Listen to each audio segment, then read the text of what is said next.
vamos a ver lo que es funciones, ¿sí? Un poquito ya en otros años pasados hemos visto lo que es una función, pero ahora lo que vamos a ver es una definición propia de lo que es la función, ¿sí? Bien.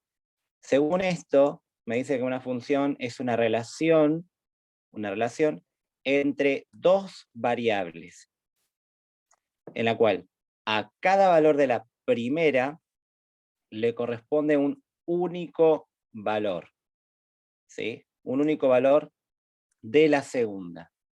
Es decir, si yo tengo una gráfica donde tengo mi eje Y y mi eje X, y supongamos que tengo una recta, yo me doy cuenta de que si trazo rectas paralelas al eje Y, estas rectas paralelas únicamente van a cortar una sola vez a la gráfica. El problema es cuando tengo una gráfica en donde ya el gráfico sería, por ejemplo, de este estilo. Algo así. Si yo trazase rectas paralelas al eje Y, vamos a ver que también se vuelve a cortar en un solo lugar. Pero si lo trazase acá, me doy cuenta que corta en 1 y en 2. Entonces, este dibujo, vamos a decirlo, este gráfico, no correspondería a una función.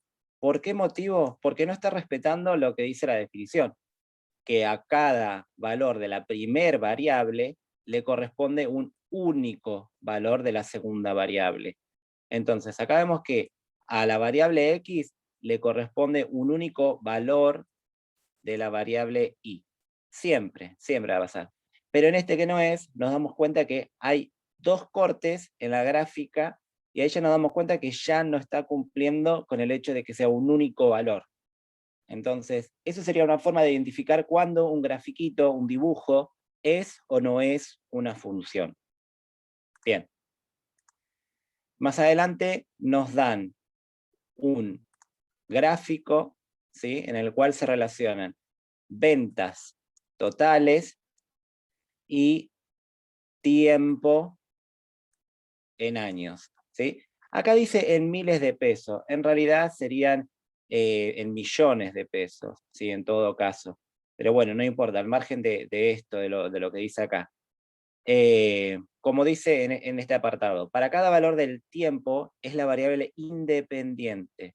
O sea que la variable independiente siempre va a ser el eje X.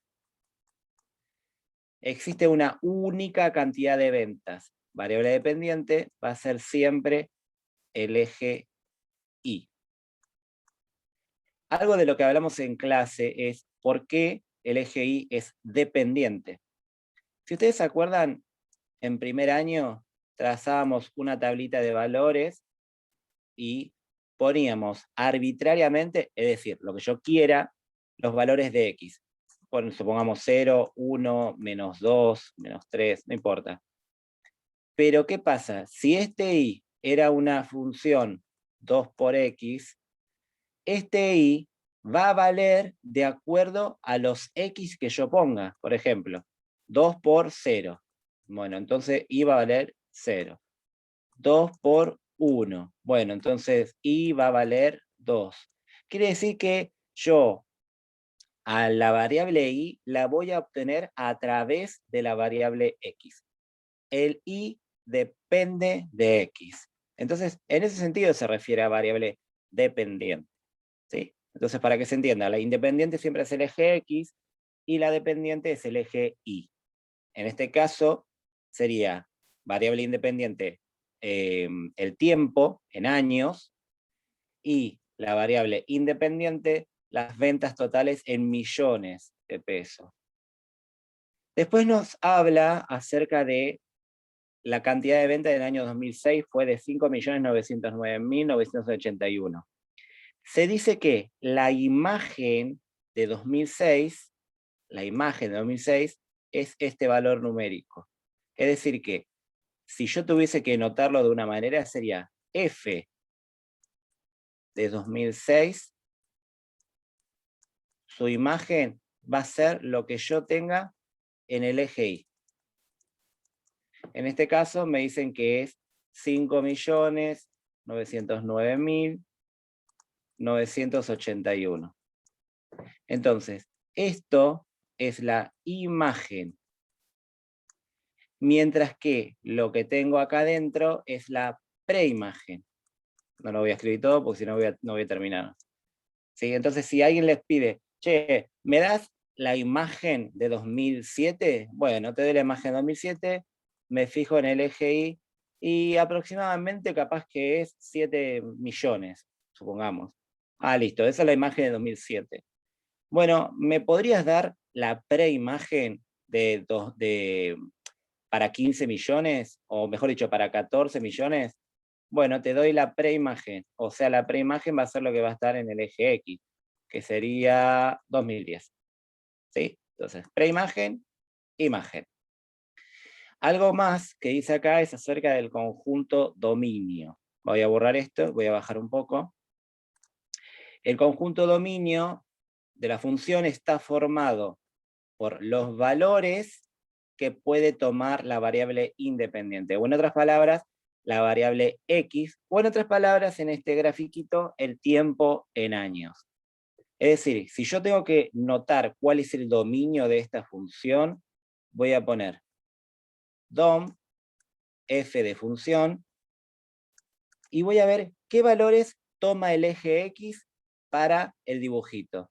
Nos damos cuenta que a partir del 2006 empieza a tomar valores y encuentro parte de la gráfica, y me doy cuenta que deja de tomar valores para el 2010. Bueno, según el eje X, el dominio está en el 2006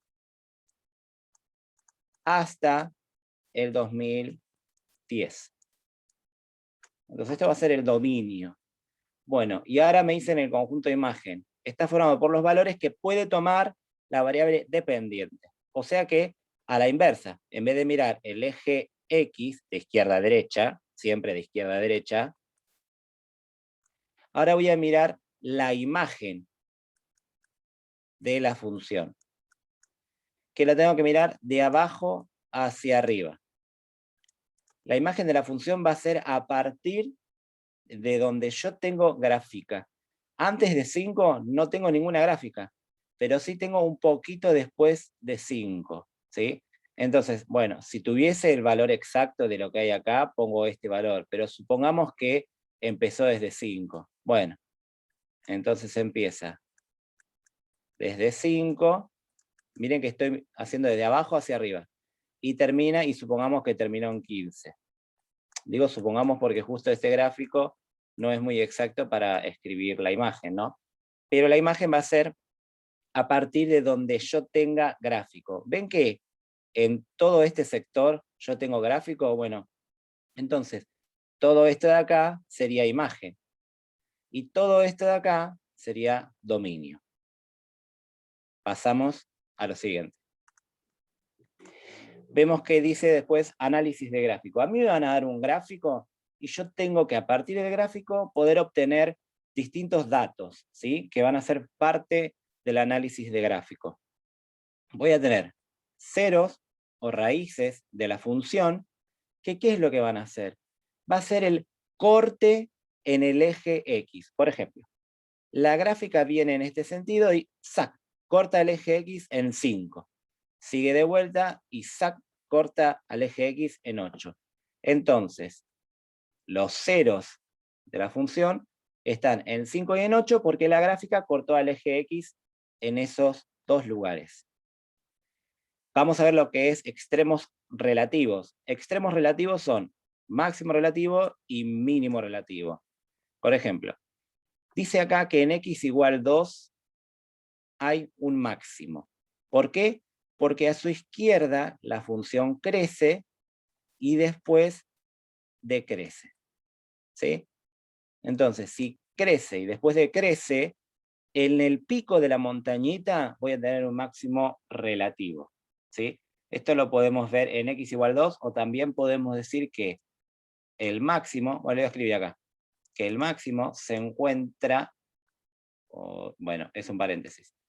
En el par ordenado, 2, 3. Acá me dice únicamente que en x igual 2 hay un máximo, pero yo puedo a ese puntito escribirlo como un par ordenado.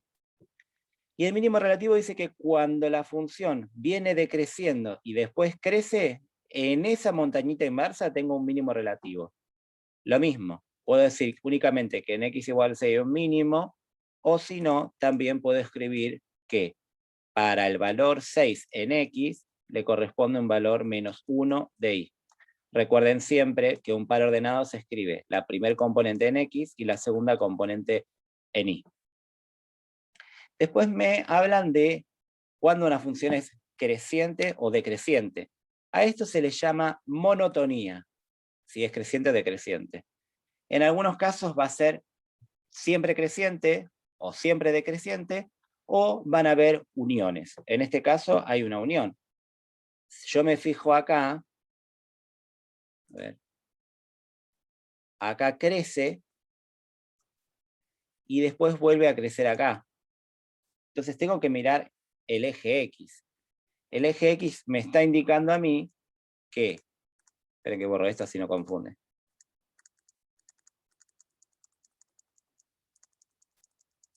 El eje X me está indicando que de 0 hasta 2 está creciendo, después empieza a decrecer. Y de 6 hasta 8 vuelve a crecer. Entonces, esto es lo que pone acá. El intervalo de crecimiento va a ser de 0 hasta 2, unión de 6 hasta 8. Esto también se puede simbolizar con una I y una flechita como que crece. O el decrecimiento, una I y una flechita que decrece. ¿De dónde va a decrecer? Y bueno, va a decrecer a partir de esta línea naranja, ¿sí? Si yo no me doy cuenta dónde crece y decrece, imagínense que tienen un autito y que empieza a subir. Una vez que llegó a lo más alto que sube, después empieza a caer en picada y después sube de vuelta, ¿sí? Pero bueno, esa es la forma de encontrar lo que es el intervalo crecimiento y decrecimiento. Y hay algo que acá no se menciona, que es la ordenada al origen. Yo lo noto como La ordenada de origen va a ser el corte en el eje Y. Fíjense que antes los ceros o raíces eran el corte en el eje X. Bueno, la ordenada de origen va a ser al revés, en el corte en el eje Y. En este caso, vemos que la gráfica corta en 1. Entonces, puedo escribirlo de dos formas, ¿sí? Pero yo quiero que lo hagan por medio de par ordenado. Ese 1 se encuentra en 0, 1. ¿Por qué 0? Y porque está en la parte de 0, de X, y está en la parte 1 de Y. ¿Sí? Bueno, nada más.